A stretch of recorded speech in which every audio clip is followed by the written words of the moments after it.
Merci de nous rejoindre pour le journal missionnaire sur la nouvelle chaîne missionnaire.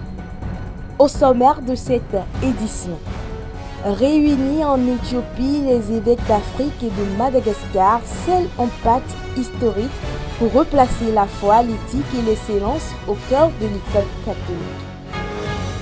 Une mère africaine pour unir une nation fracturée. Quand la foi et la culture locale s'allient pour panser les plaies du Nigeria.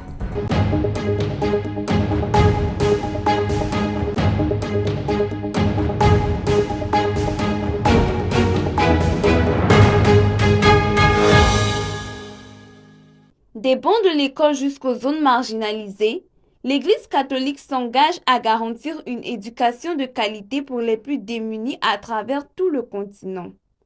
Rassemblés à Addis Abeba, les évêques du continent ont dévoilé leur feuille de route pour les années à venir.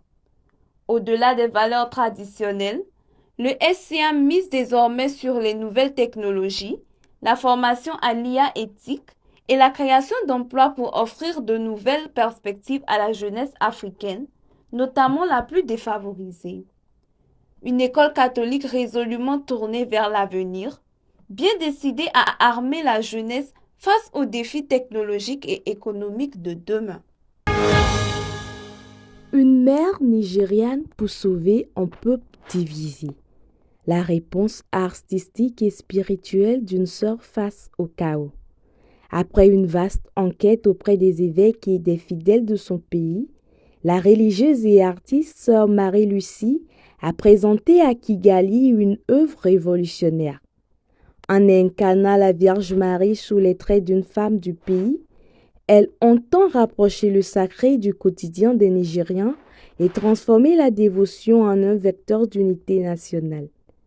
Une démarche audacieuse qui prouve que l'art et la foi peuvent devenir des puissants remèdes contre le tribalisme. Mettre en lumière l'ombre de l'Église. Les journalistes catholiques africains sont appelés à sortir de leur paroisse pour faire découvrir des initiatives méconnues du grand public. En marge du Congrès mondial de Sinis au Rwanda, les professionnels de l'information ont été invités à créer des réseaux à l'échelle du continent. L'objectif est d'aller sur le terrain à la recherche d'actions inspirantes, à l'image du projet Sport pour la paix, afin de briser l'isolement institutionnel et donner une véritable visibilité aux engagements citoyens et sociaux de l'Église.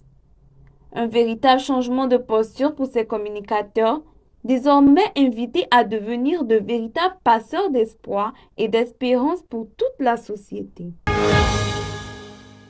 Ainsi s'achève notre journal missionnaire. Rendez-vous très bientôt pour une nouvelle édition et d'ici là, prenez soin de vous et demeurez dans la paix.